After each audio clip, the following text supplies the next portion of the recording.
Hey guys, welcome back. Today we are discussing Edward Scissorhands, starring Johnny Depp and Winona Ryder. Yeah. And the director's Tim Burton. Yes.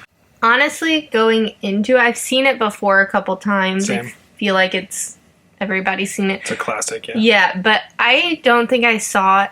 I feel like the first time I saw it, I was old enough to where I should have seen it multiple times already. So I was like probably in college when I saw it for the first time. Oh, yeah. Yeah, or at least some version of an adult. Like, whether that was, like, a senior of high school or, like, I was old enough to have seen it multiple times already in my life. Yeah, it's such a weird movie. Yeah. I mean, you have the premise of Edward Scissorhands, which is basically, like, some weird robot thing that was created. Yeah. He's living in this, like, abandoned castle next to this weird suburb. And, like, so, I mean, obviously things ensue and it just gets crazy. And weird. But, I mean, it's Tim Burton. Yeah, totally Tim Burton, totally Johnny Depp, like, carbon copy of what both of them do is just a weird, awkward movie. But it's good. Like, I mean... Oh, yeah. And it's considered a classic, like... Yeah. If you haven't seen this, you should, because it is, if you like any form of movie, you should see it. And I mean, there are parts where you're like, why?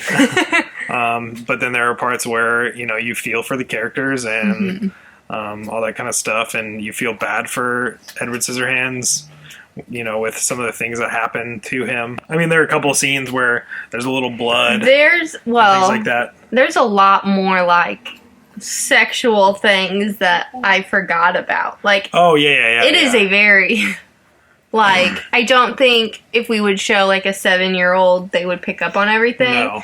But it's still a very, like, sexy, like, driven whatever. Yeah. Like, watching it, I was like, this is kind of inappropriate because all, like, the neighbors, like, are in love with him, and it's like the mysterious guy that they want to cut their hair. It's definitely like something you could show your like teenager or a little under, kind of thing. There's a few things where it's like, okay, that might be a little far, but it's no like there's no nudity, anything like that. So it's just a good movie, and it's fun. It's like. I feel like the movie kind of makes fun of itself. Yeah, so it's very self-aware. It's lighthearted. So now we're going to get into some spoiler territory. Maybe kind of switch the format up of what we do a little bit, but just if you haven't seen the movie, go watch it and then come back and watch this to hear our thoughts about certain things. One of the first things that I really noticed, which obviously this came out in 1990, so like they used practical effects for a lot of the things, because I mean CGI was pretty much non-existent then. But like the little village, or like the little suburb kind of area with the castle, like looked so fake. I mean, it was like looked like a miniature village. Like they didn't try at all to really make it. Like I just felt like when I was watching it, it was just like, okay, this does not look real, like at all. And I mean, I've seen many old movies. So like, I know it can be done better. I mean, I've seen Star Wars and other things like that, like with practical effects, even like Jim Henson stuff and things like that. Like, so I know things can be done better. It was just kind of really cheesy looking to me. And I just felt like it wasn't like to par even of the era that it was going on.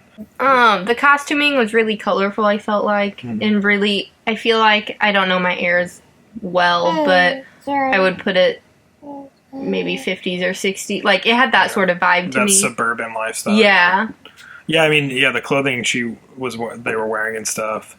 And then, like, the Avon calling, like, things like that. Maybe 80s. I don't know. But it was very fitting, I felt like, to the suburban life and we saw that even with, like, the phone calls to the neighbors and all of that. Well, and I felt like from Edward Scissorhands' perspective, like, his costume was very, like, strong, and, like, the scissors looked very good. It was literally, like, pieces of huge industrial scissors that they kind of put together into gloves, which made it look very real and very good. And I'm sure, like, Johnny Depp had a lot of work to do to, like, figure out how to move his hands like that and stuff. I really think, too, the costuming sets it up really nicely, because in the little suburb, you have, all the bright houses, and then the people are all very colorful in their clothing and, like, big personalities and all of that. And then you have Edward, who's wearing completely black and super pale, and then he really has no personality, and that kind of is his personality, is having none, because he's robot machine thing. Yeah. And so I really think that complements the movie well, too, because it is so colorful, and then you just have this little blob of black and white innocence. Yeah.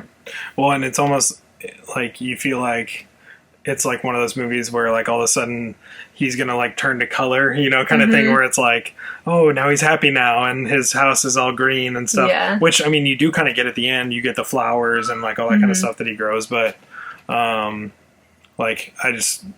it's weird. Like, you have this really nice looking suburb, and then you have just the gray, dark, decrepit like mansion of this random old dude that used to make robots.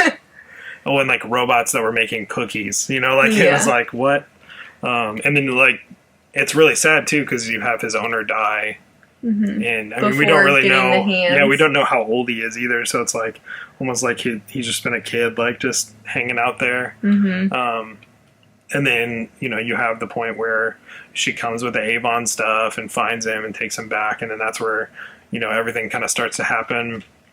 Which, like, nothing's really crazy other than you have a bunch of gossipy old ladies that are all like, what's going on? Who's that? Why is she with him? All this stuff. And then you have the one lady that's, like, trying to sleep with everyone.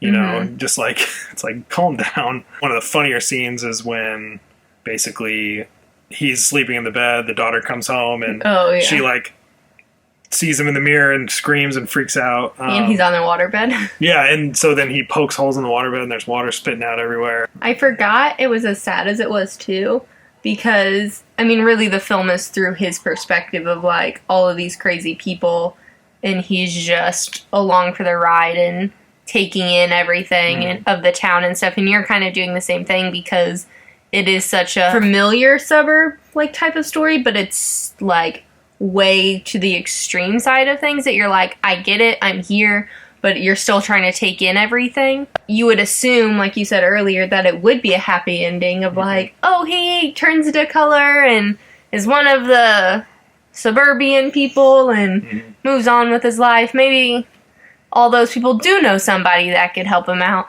and then it ends very sad. Also, can we talk about the terrible old age makeup on Winona Ryder?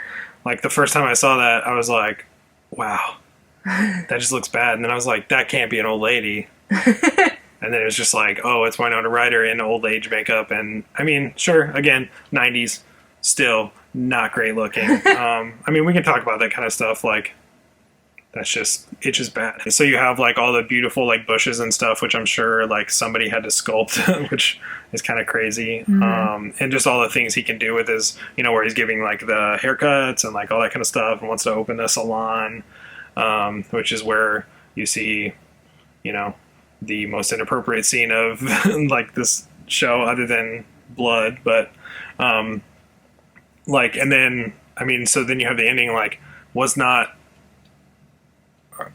then you have the ending where you're really not expecting there to be death in this movie. And he literally kills the dude and then shoves him out the window. So it's like, oh, that's, like, that's, yeah. All right. Well, to be fair, that guy had no redeeming qualities. Oh yeah, no, he was a complete jerk. It's not a happy ending. They're not together. Like, that's just really sad. And so, the movie ends and he's happy, but, like, there's no resolve between their relationship kind of thing. After we ended the movie, we were talking about, will Edward ever really die? Because he is a machine. So then we see Kim being old and talking to her granddaughter and telling her the story of Edward Scissorhands, but then it cuts to him, like, making it snow. Yeah, just as young. And, and looks just as fine as he... So it's, like, really sad as... He's got a month of happiness and family and nothing else. So overall, I'd say if you haven't seen it, you need to. And if you haven't seen it in a while, watch it again. Go watch it. Yeah. But yeah, that's all my thoughts. Besides, how did he get those big things of ice up there? Yeah. Oh, yeah. Yeah. The end with the ice sculpture is like, how did he get those there? Maybe that's why he has a hole in the roof. Oh, maybe. Yeah, so you can get his ice sculptures in there. Airdrop I'm sure that's exactly why. Other than that, let us know down below what your thoughts are. All right, here we go.